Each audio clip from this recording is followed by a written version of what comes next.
Thank you so much, Professor Gernert. That's really nice. Longest introduction I've ever had. So I appreciate it.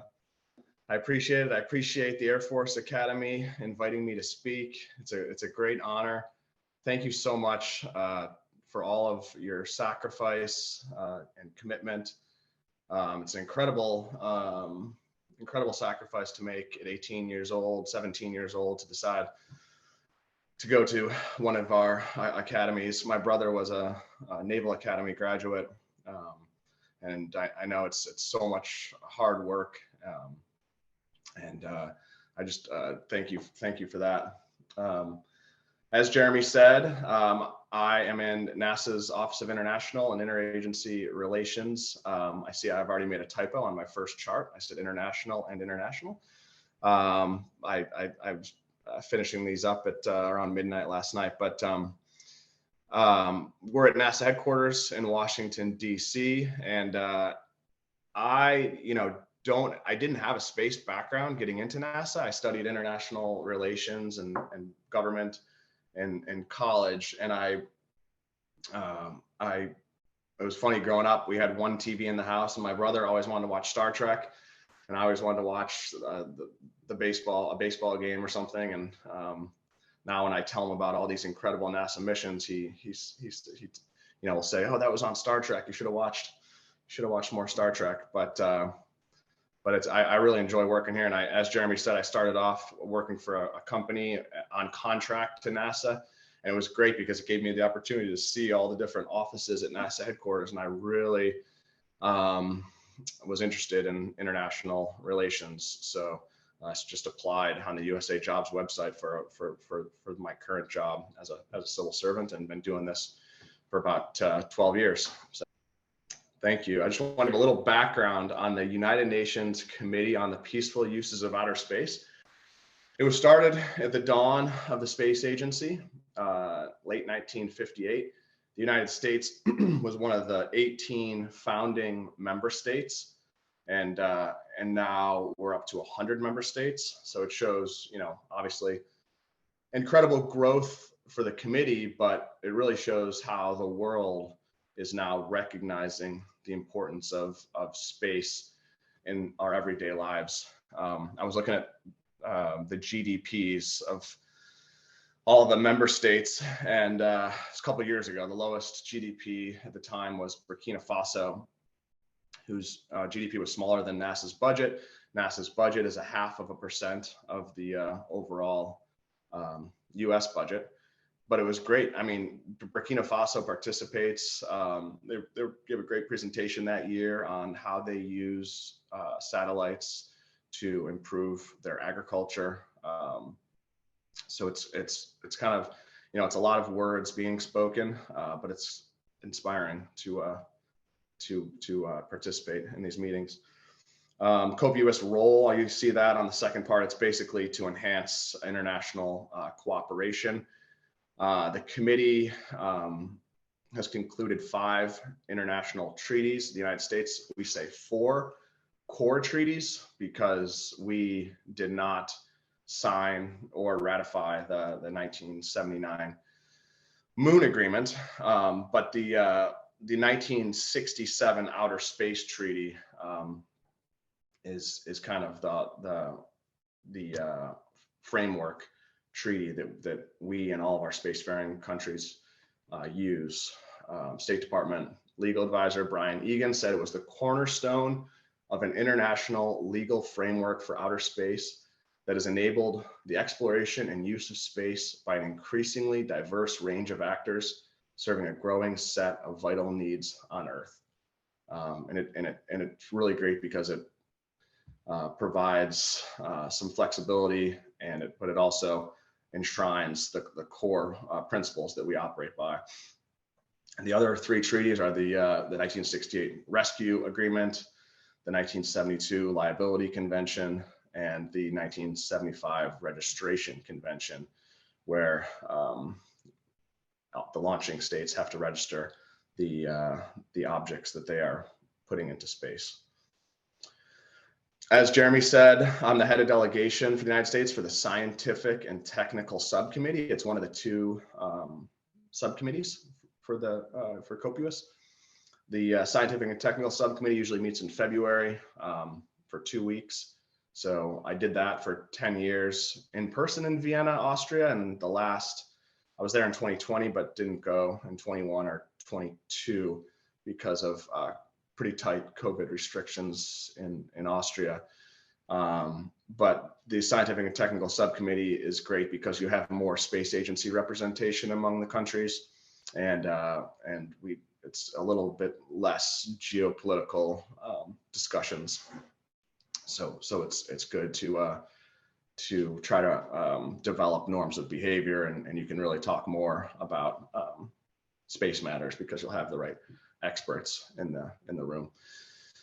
You'll see the second to last bullet. It says that we work on the basis of consensus, and this is really important. There's something called the Vienna spirit, which has been waning in recent years and especially since February, since Russia's illegal invasion of Ukraine. But the Vienna spirit is something that we try to be known in Vienna for being able to reach consensus on difficult topics, and it's important for the United States because we have veto power of anything that goes forward to New York.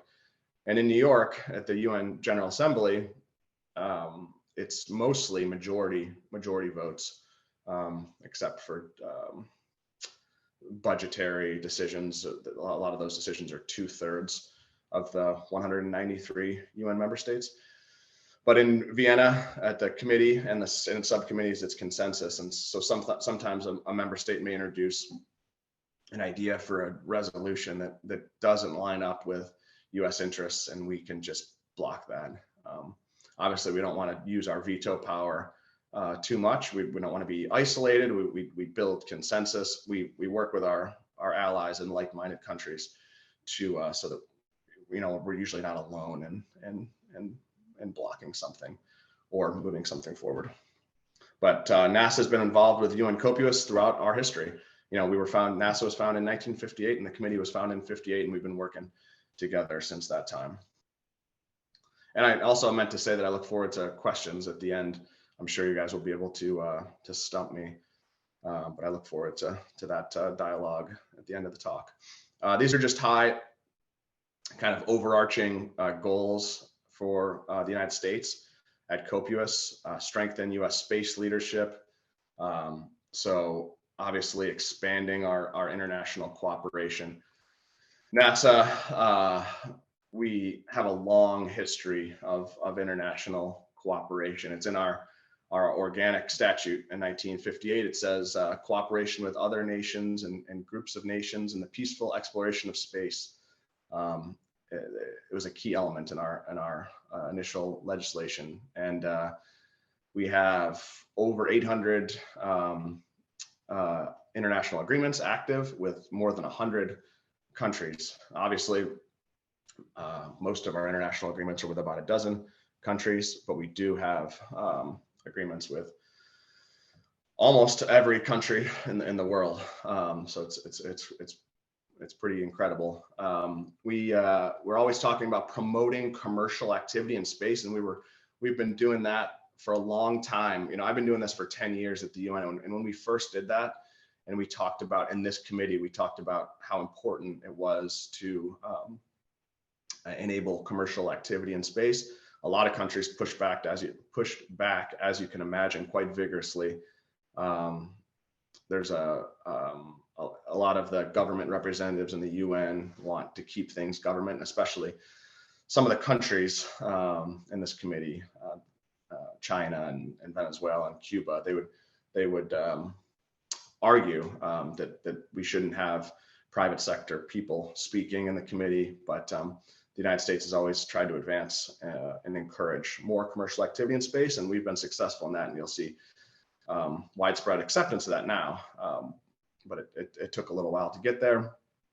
We have a lot of private sector advisors on our delegation giving presentations, and we encourage private sector advisors to join some of the observers to the committee so they can participate that way. The second bullet says encourage non-legally binding responsible norms of behavior. It's a lot of words, but basically I talked about the 4 core treaties, but these norms of behavior are what we're going for now. And this committee has a long and successful history of doing this. The UN Space Debris Mitigation Guidelines in 2007, those were developed, I mean, mainly by NASA experts and international experts from spacefaring countries developed these guidelines, and then they bring them up to this committee, and the committee is able to review them, maybe make some tweaks before they're agreed to. And they're voluntary guidelines, but they're political commitments that all these countries are making to do the right things. Obviously, in November of 2021, when Russia destroyed one of its, they did an anti-satellite test mission and blew up one of their defunct satellites, that was not in accordance with those guidelines. So we condemned that behavior and encourage all countries to not do that. They made the disingenuous claim in the last subcommittee meeting that the satellite that they blew up was launched before the guidelines were agreed to, so it didn't violate the guidelines, which obviously isn't true, but that was the best that they could come up with there. And at the last meeting of the National Space Council in December of 2021, the chair of the Space Council, Vice President Harris, announced that the United States, working with commercial industry allies and partners, will lead in the development of new measures that contribute to the safety, stability, security, and long-term sustainability of space activities. So you see this at the highest levels of our government, this emphasis to encourage the safety and sustainability of space.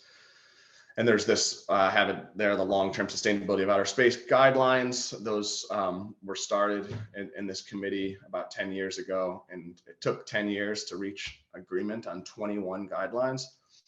But there are really, it was really quite an accomplishment to have all 100 member states agree to these guidelines, especially since some member states wanted guidelines that we couldn't include because they were not good and they weren't in accordance with the way we do things.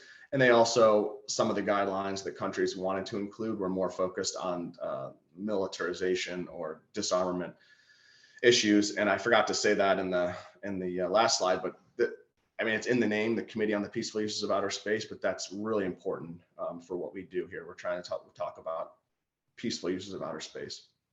So we do have in the US, we do have someone from the Pentagon representing Department of Defense interests, but we're talking about everything that we do for civil purposes. And then the last slide, prevent harm to US spacefaring interests. I talked about having veto power, but really kind of working more behind the scenes to ensure that nothing will go up to the UN General Assembly. There'll be no resolutions that would go forward that would have words that would be that wouldn't be supportive of what the United States is trying to do in space. So I just put this slide here as an example of some of the programmatic activities that we're discussing at the committee and highlighting and encouraging other countries to join. This is the Artemis 1 launch, and not long from now, 8.8 million pounds of thrust will propel an uncrewed Artemis 1 into the heavens.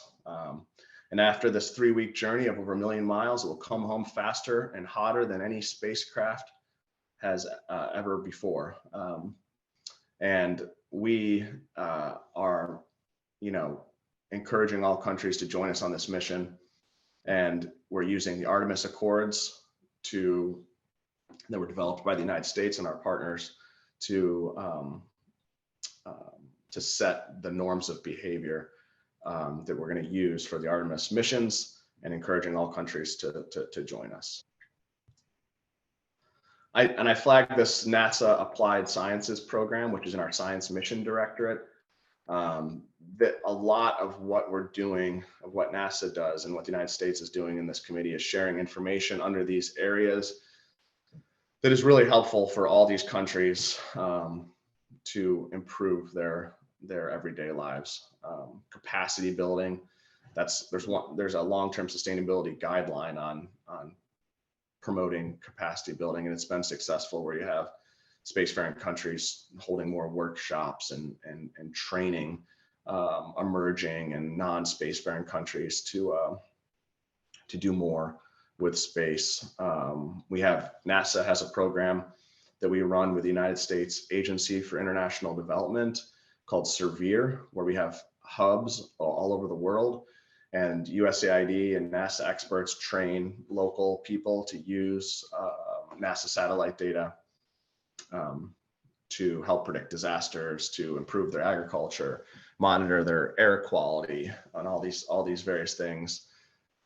Water resources, where we're providing critical water cycle information. Obviously, climate change is intertwined with all of these thematic areas, but we're always bringing NASA experts to Vienna to do training or to do presentations on these different elements within our applied sciences program.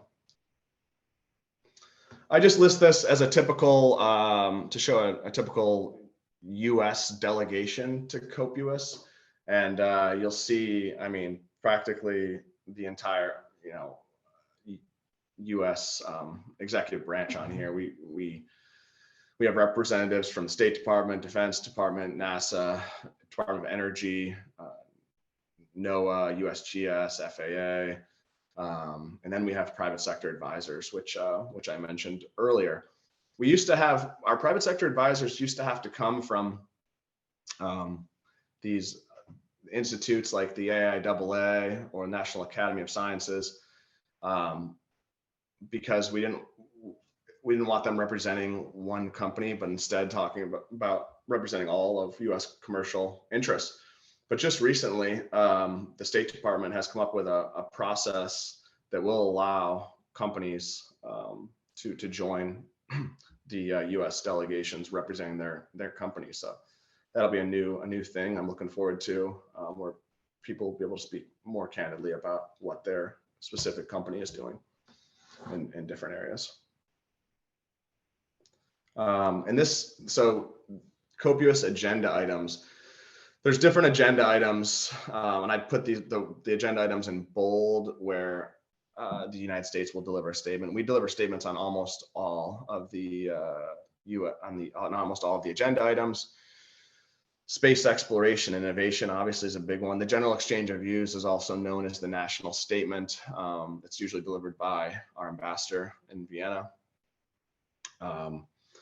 When I first started doing this 10 years ago, we used to have 15 minutes for each statement, and now we have 5 minutes, because when I first started doing this, we had 60 countries in the committee, and now we have 100 countries.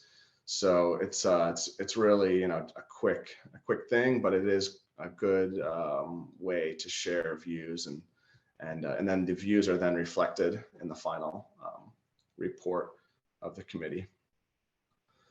Executing US goals, you'll see someone that looks familiar there on the picture on the left. I don't know what I'm looking at, but that's from the UN website.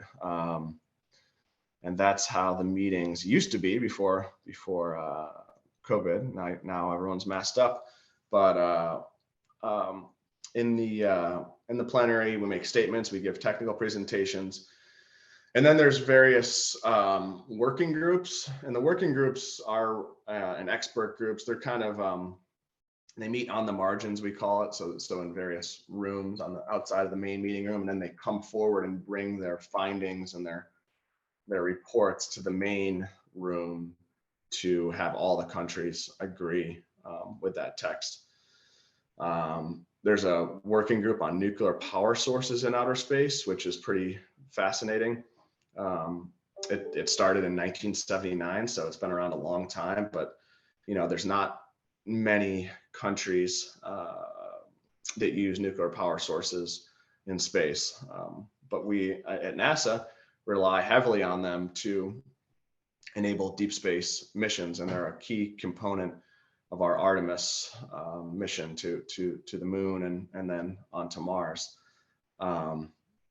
So it's something where we are showing leadership and showing how we've been using nuclear power sources in space since 1960 safely and effectively. So nuclear power sources in space, you'll always have a country saying that they shouldn't be used in space, but in any country in the UN, they can say anything in the report and it'll just say one country said. But even one country said, I don't like when things are said that are not congruent with US policy. So I would usually go over and talk to that person to try to get them to pull back their statement. I'm usually successful in that.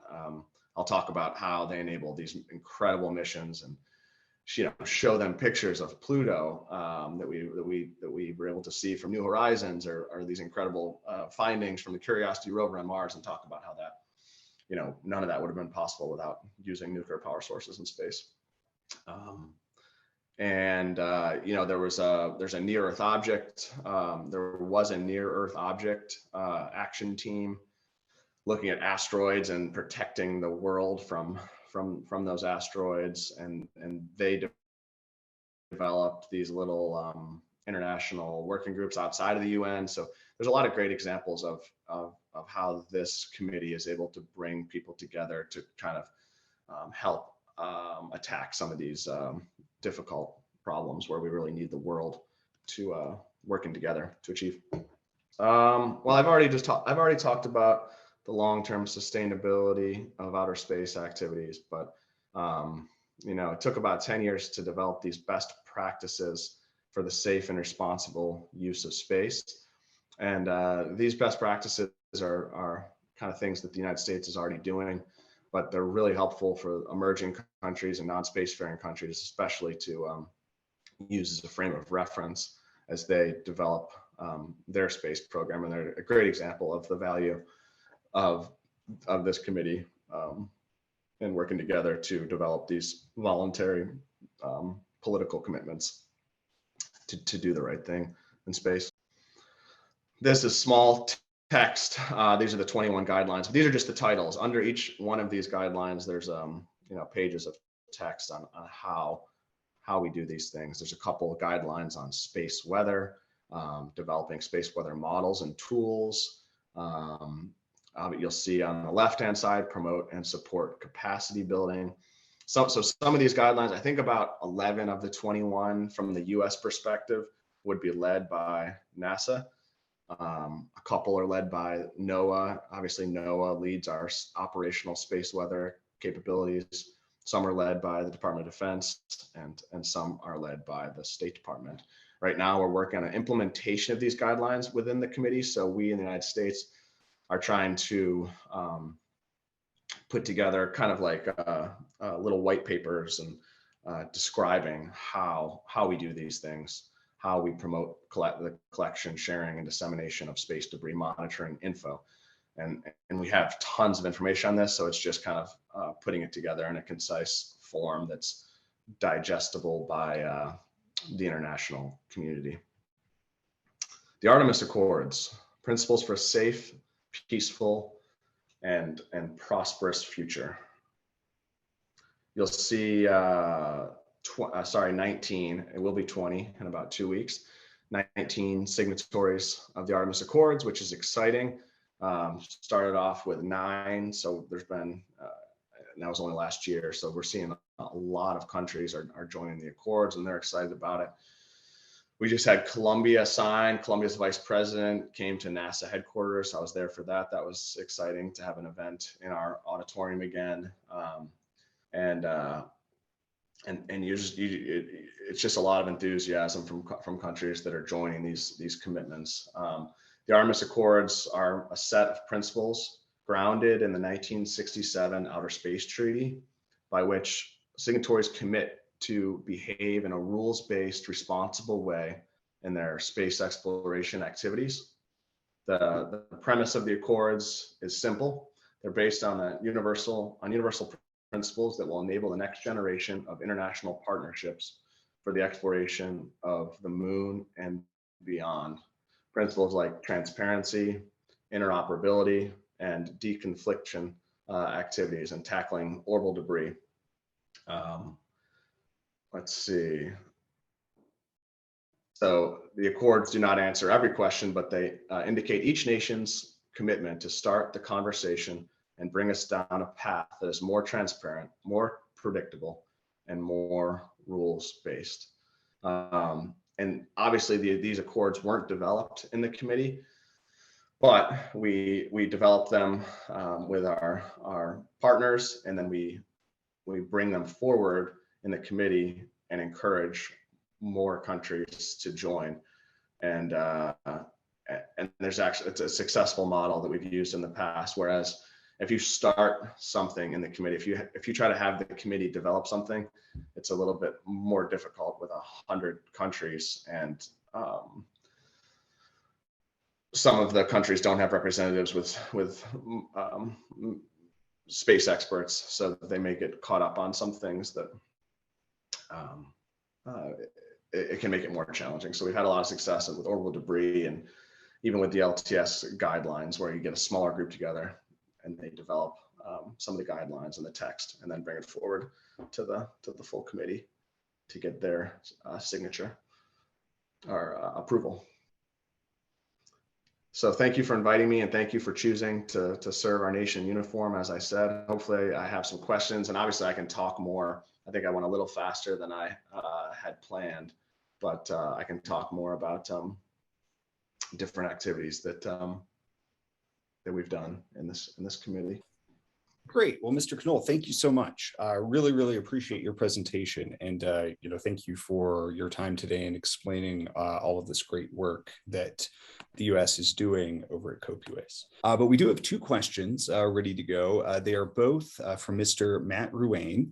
The first is, any challenges dealing with technical issues if someone who's assisting with the Scientific and Technical Committee is from a non-technical background?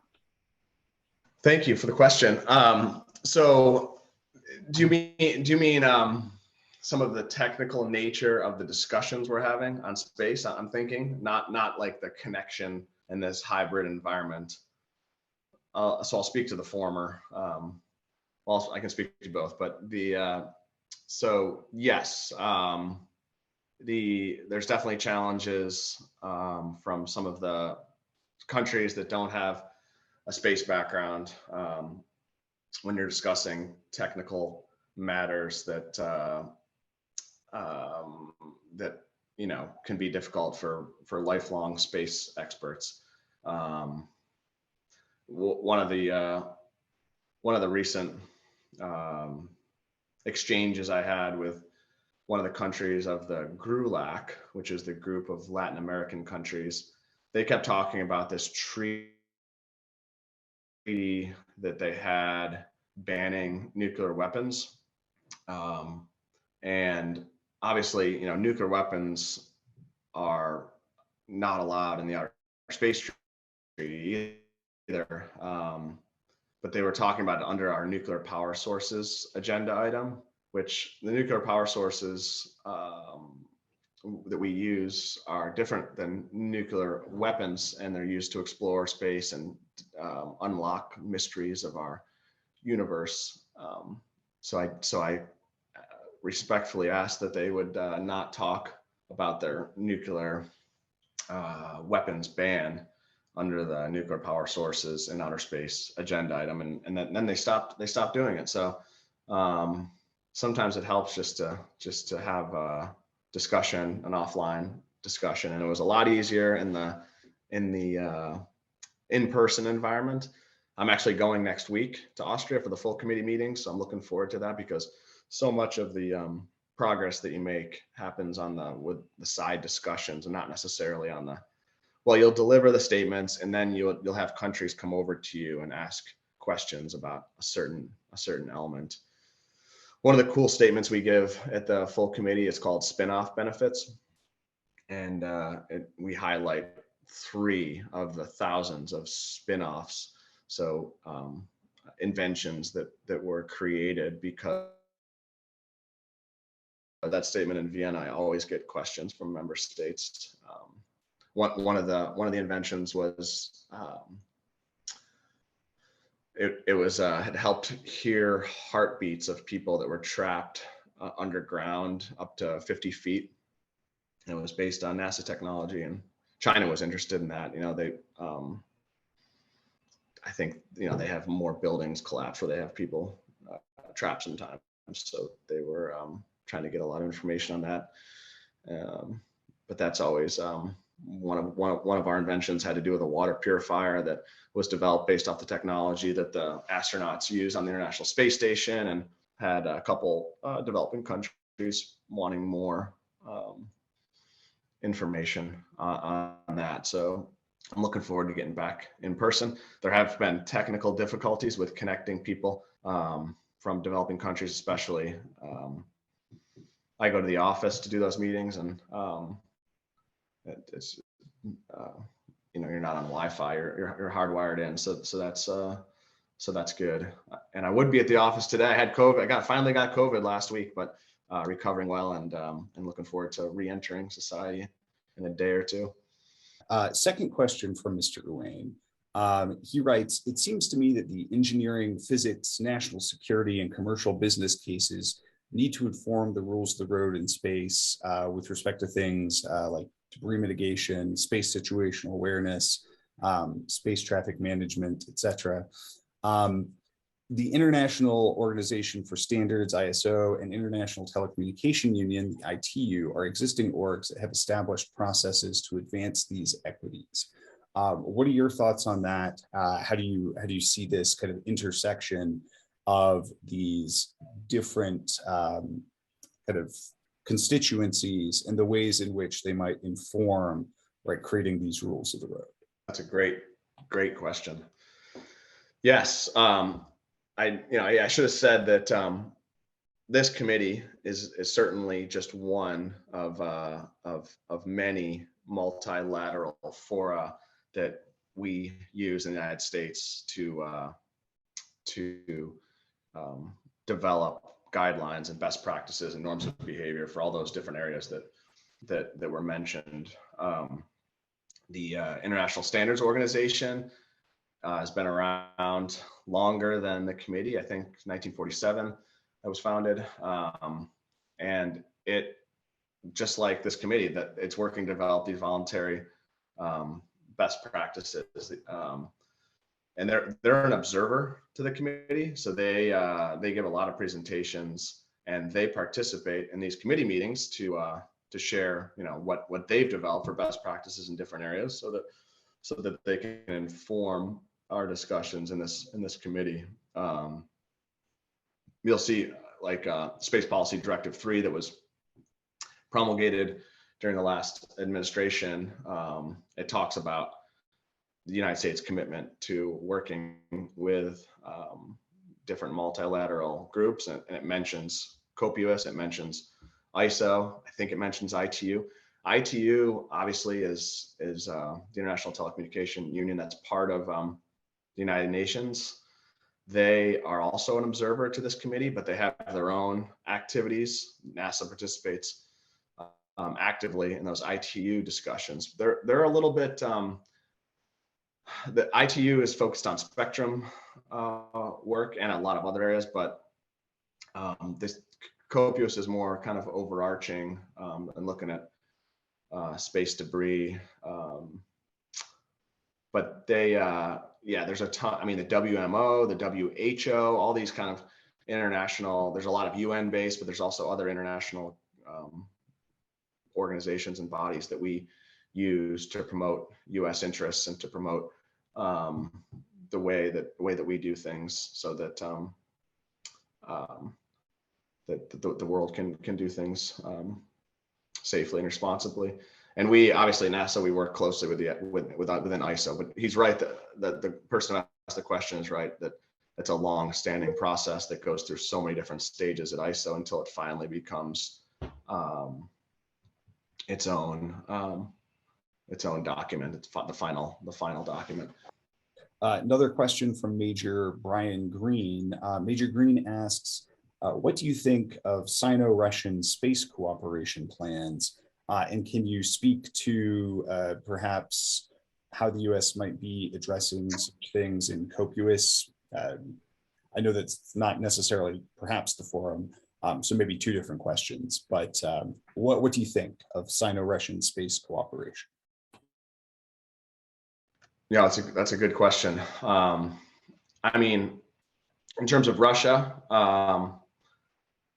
we have, already announced our commitment to extend the operations of the International Space Station, and we hope to continue to do that because it just recently became a fully functioning orbiting laboratory, and the United States made a huge investment, and we're reaping a ton of scientific benefits, and it's also a key component to our Artemis program to go to the moon. It's going to be our stepping stone where we're testing a lot of those capabilities, and obviously Russia is a key part of that, which makes things incredibly challenging.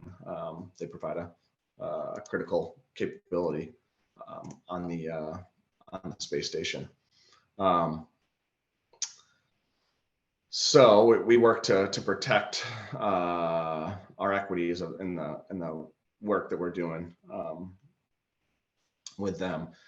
Now, China and Russia are they work closely together. They have very few. Well, Russia has very few allies, but they do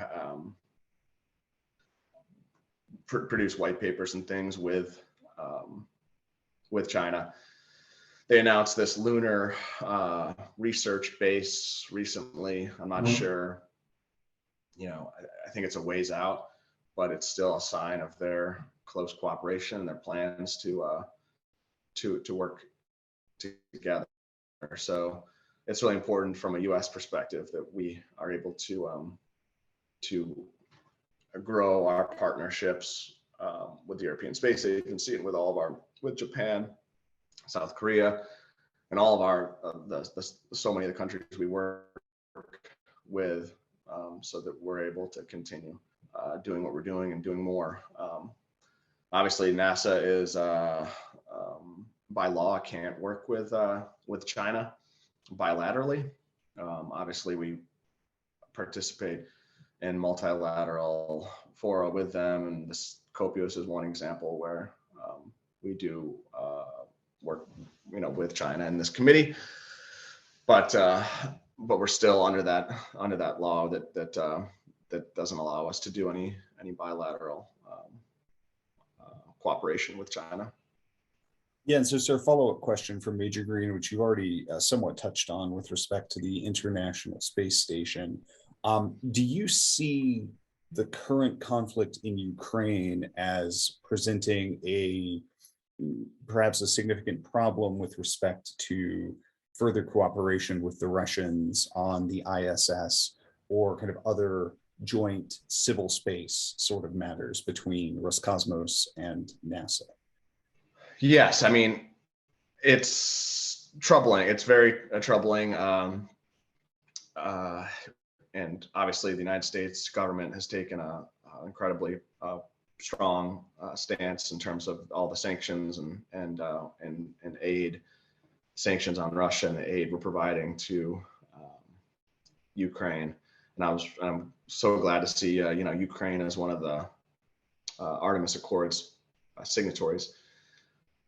It certainly just destabilizes everything, and it presents incredibly difficult challenges for our space cooperation. So I just keep hoping that they cease the invasion, and it makes things difficult. So I don't know what else to say about that. I mean, they're not part of our Artemis program, but they're a key partner on the International Space Station, and the space station is a component of Artemis. So we're just doing the best we can to continue what we're doing and protect the work that we're doing in the world's premier space agency, NASA. Well, sir, quick question related to perhaps kind of the inner workings of COPUOS. Obviously, the beginning of your presentation, kind of discussing the history of COPUOS and the United States interactions with the committee. You mentioned the primary space treaties, right, which have all originated from the legal subcommittee of COPUOS. Could you speak a little bit about how the scientific subcommittee and the legal subcommittee kind of work together? What are your guys' interactions, and how do you kind of draw the things that you guys talk about in the different subcommittees together to push forward, for instance, policy proposals or ways forward on certain subject matters related to the work of the committee? So for our legal subcommittee, there's a NASA lawyer that leads from NASA, and the State Department leads the delegation to the full committee and to the legal subcommittee. NASA leads the delegation to the Scientific and Technical Subcommittee. And like you said, the legal subcommittee developed those 4 core treaties. And they are more focused on the legal aspects of the committee. And so a lot of that is, there's a lot more Artemis Accords discussion in the legal subcommittee. Obviously, it's the Accords aren't a treaty or anything, but they get more into the weeds on the different principles and everything there. There's different agenda items that are.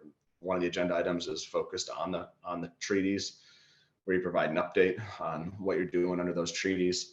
Whereas the Scientific and Technical Subcommittee is more focused on technical matters, like space debris is one of the agenda items of the Scientific and Technical Subcommittee.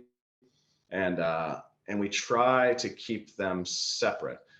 Obviously not fully separate, but we try not to have the legal aspects get into the scientific and technical discussions too much, because we want a more free-flowing exchange in the STSC, where we're able to share more practical examples of what we're doing in space and what's working. Like nuclear power sources, for example, the legal subcommittee adopted an agenda item that's basically like legal aspects of nuclear power sources. I don't think the United States makes a statement on that. On nuclear power sources, the legal subcommittee developed these principles on nuclear power sources that were developed in 1992. And when they were developed, the president of the United States' science advisor, it was George H.W. Bush in 1991. His science advisor said, these principles are flawed, but the United States will operate nuclear power sources safely,